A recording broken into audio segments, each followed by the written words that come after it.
Boa tarde, amados, a paz do Senhor Jesus.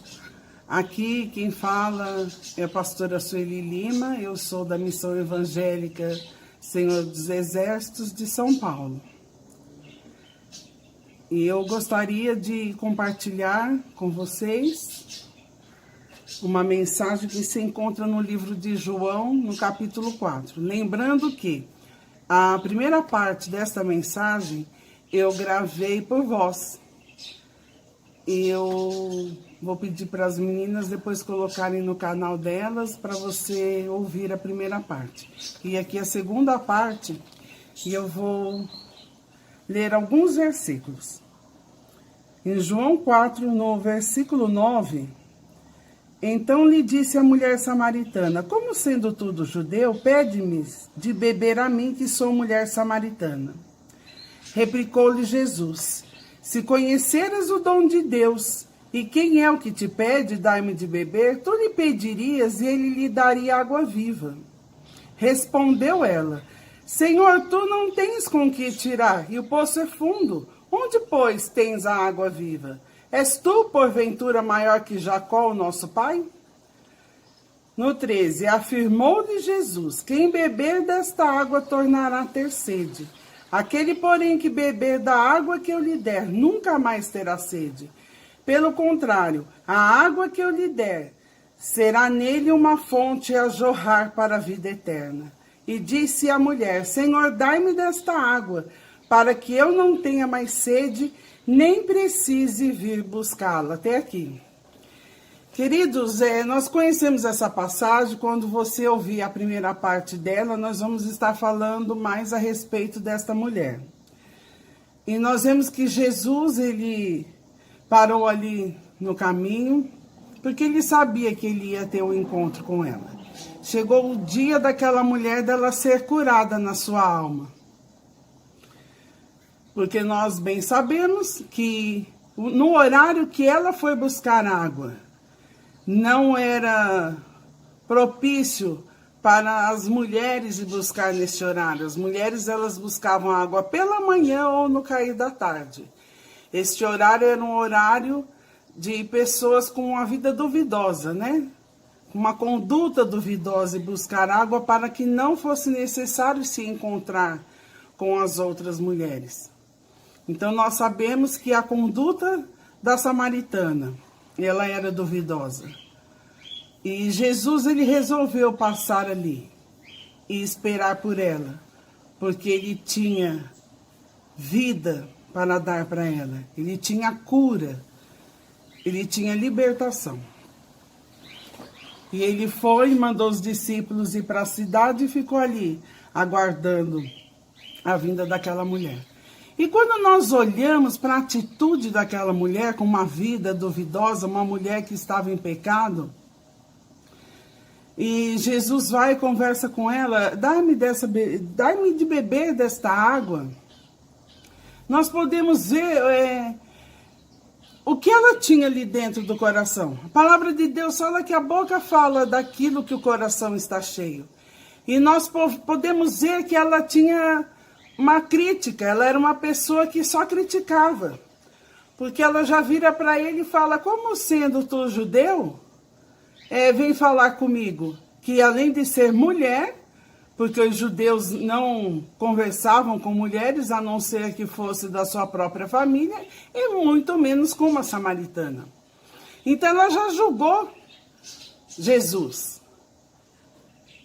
Porque o interior dela era um interior cheio de amargura. Ela carregava dentro de si o pecado. Então ela era amarga. E geralmente as pessoas que se encontram nessa situação, elas são as primeiras pessoas que já estão prontas para julgar e condenar os outros. Eu não sei se você já notou isso. A própria palavra de Deus, lá no livro de Romanos 2, diz assim: portanto, é indesculpável, homem, quando julgas quem quer que sejas, porque no que julgas a outro, a ti mesmo te condenas, pois pratica as próprias coisas que condenas. É muito forte esse versículo. né? O homem, ele julga e geralmente ele critica e julga as outras pessoas e até condena, ele já bate o martelo, ele se coloca no lugar de Deus e ele já condena o irmão, mas ele faz isso no próprio pecado que ele pratica. Olha que coisa séria, né? E nós vemos essa atitude naquela mulher. Ela já foi julgando o Senhor. E mal ela sabia que ela estava diante daquele que estava ali esperando por ela para lhe trazer vida, para lhe trazer salvação, para perdoar os pecados. Porque ele era o único que podia perdoar. Só Deus pode trazer cura e perdão. Mas eu gosto muito da área de libertação. E nós sabemos que é necessário uma palavra de confronto para que a pessoa seja liberta. Não é passando a mão na cabeça, não é passando a mão no pecado que você vai conseguir que o outro seja liberto. Precisa da palavra de confronto.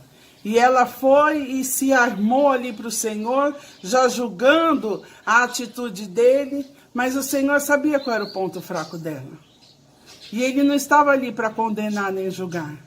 Ele estava ali para trazer cura, porque ele veio para isso.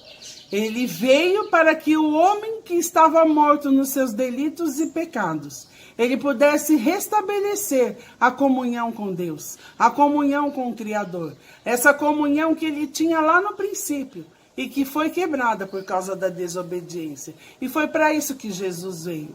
E ele veio para os seus, mas os seus não o receberam.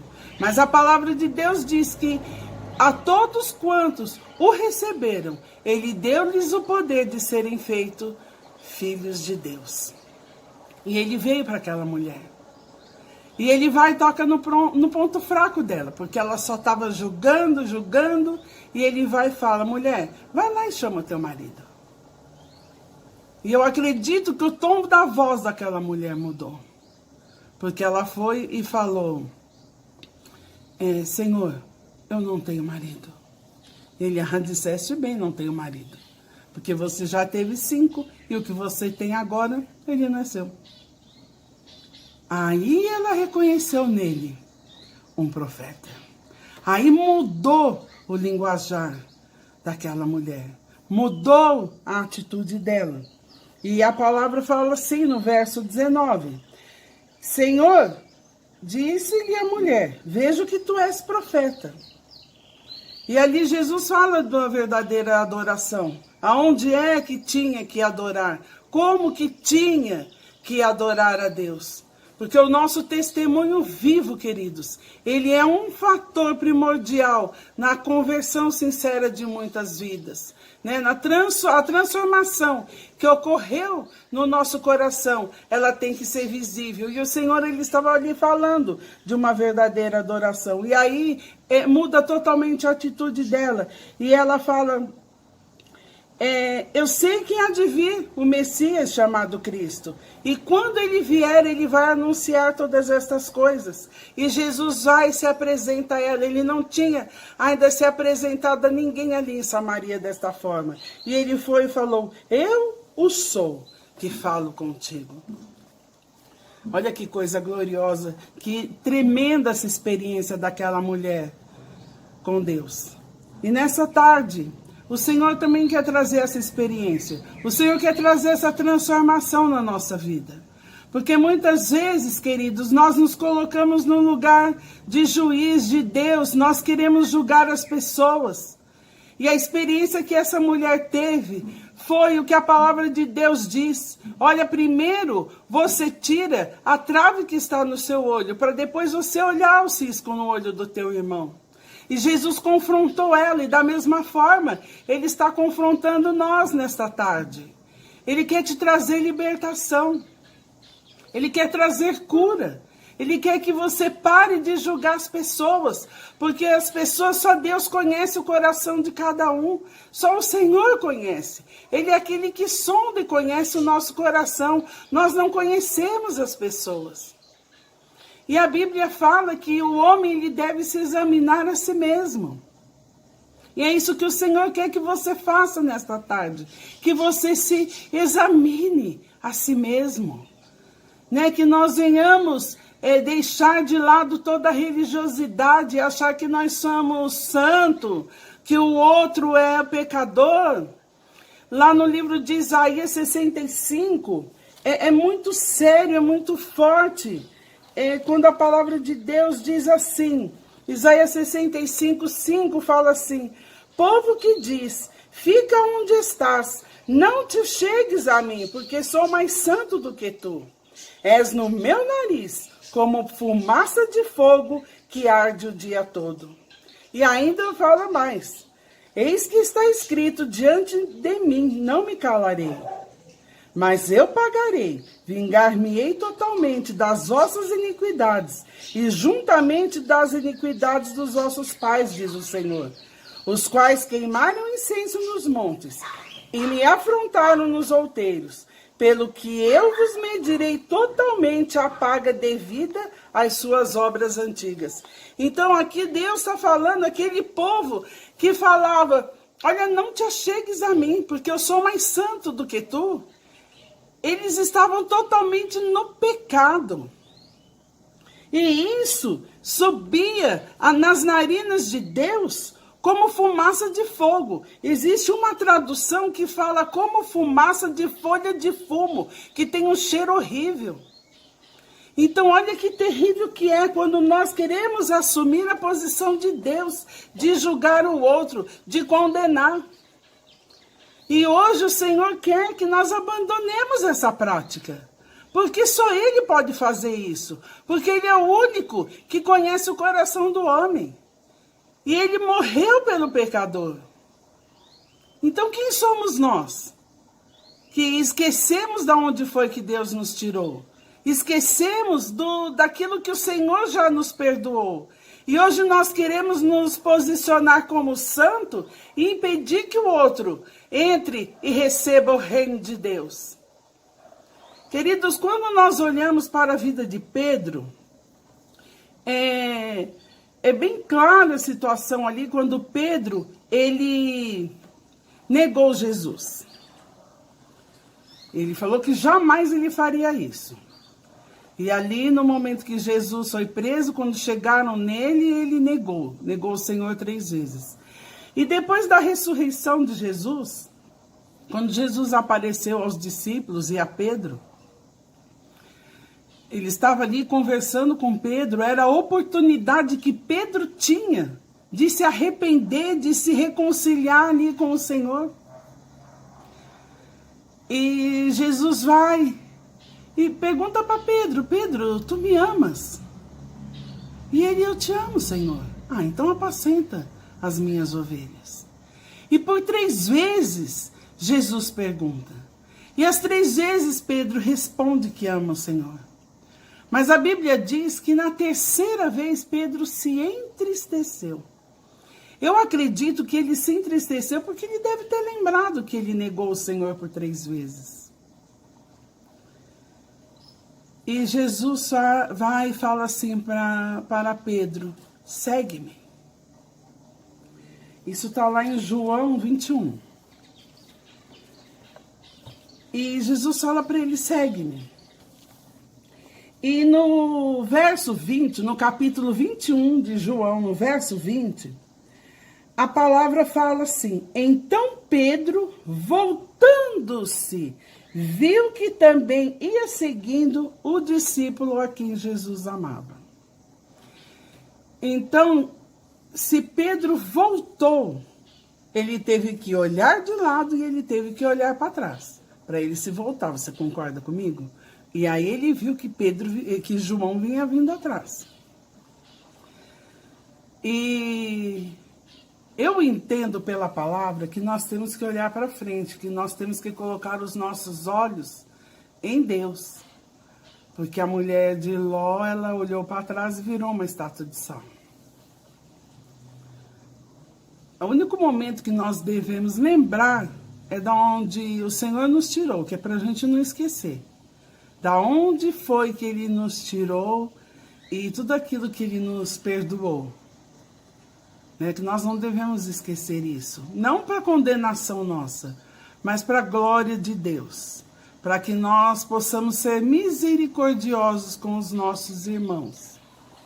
E Pedro, voltando-se, viu que João estava seguindo, ao invés de, como eu posso te dizer, ele aproveitar aquele tempo para se reconciliar, para pedir perdão. Não, ele já quis julgar. E quanto a esse aí, o que vai ser dele? O que vai ser de João? E Jesus foi e falou assim para ele: olha, não olha para a vida dele, né? E vendo, pois Pedro perguntou: e quanto a este? E Jesus foi e falou: se eu quero que ele permaneça até que eu venha, que te importa a ti? Quanto a ti, segue-me. E é o que o Senhor fala para nós nesta tarde. O que te importa com o outro? Por que você está tão preocupado com a vida do seu irmão? O que eu quero de você é que você me siga nessa tarde. Não se preocupe com o outro. Examine-se a si mesmo. Foi a oportunidade que o Senhor estava dando para aquela mulher.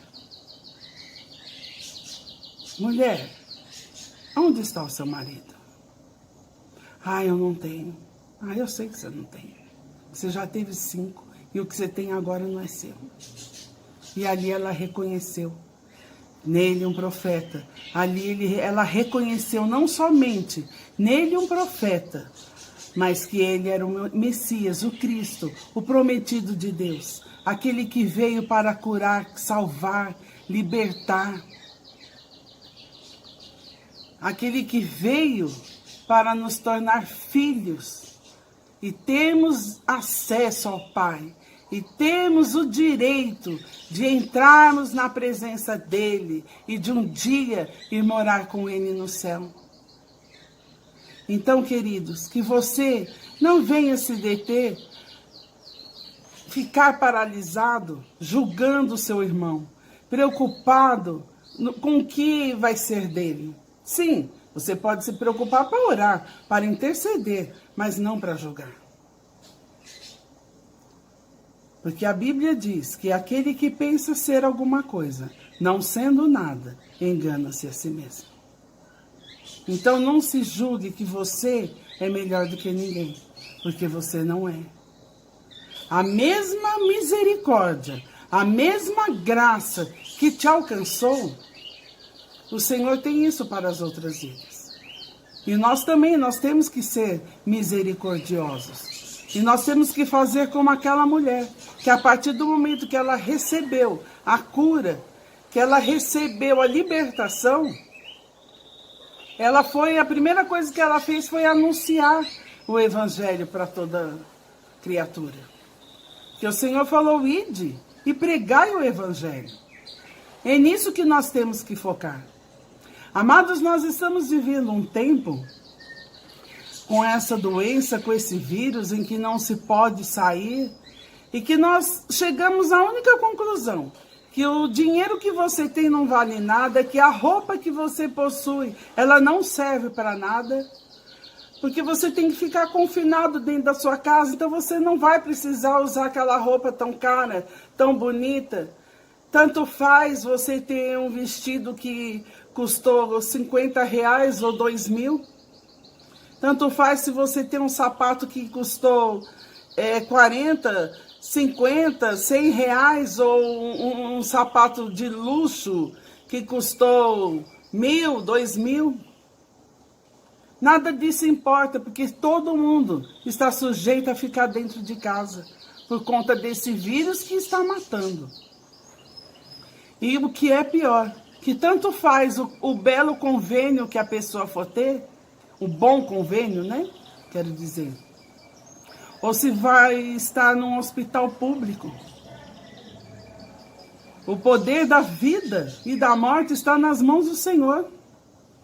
Tanto do convênio como do hospital público, as pessoas também estão morrendo. Morrendo sozinhas, sem poder receber uma visita. sem poder ter um enterro digno. Né? Digno que eu quero dizer, sem a família poder estar ali prestando um culto para aquela pessoa. Então, o que eu entendo é que nós estamos vivendo um momento em que é só Deus, é só nós e Deus. Não importa os bens que nós temos. A única coisa que importa é o bem maior que alguém pode ter, que é Jesus na sua vida. Que é ter Jesus como Senhor e Salvador da sua vida. Que é ter a certeza de que tem o nome arrolado nos céus. Esse é o único bem que nós temos. E o maior bem. Jesus é o bem maior. E eu acredito que, como a palavra fala, que tudo coopera para o nosso bem. Que nós possamos, amados, aproveitar este tempo para nos tornar pessoas melhores. Ter mais comprometimento com a palavra, ler, ter mais comunhão com Deus, buscar o Senhor enquanto se pode achar, buscar a presença dEle, porque a melhor coisa é ter comunhão com Deus, é isso que Ele deseja e espera de nós.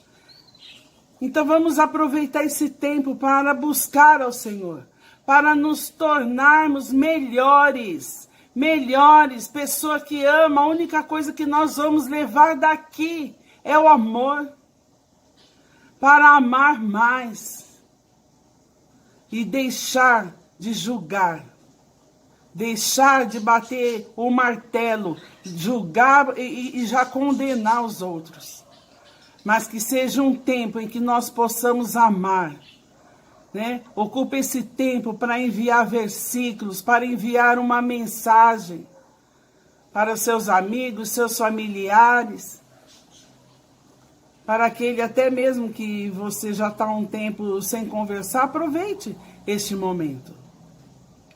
Porque eu acredito que este é o momento em que nós entendemos que a única coisa que nós temos é Deus.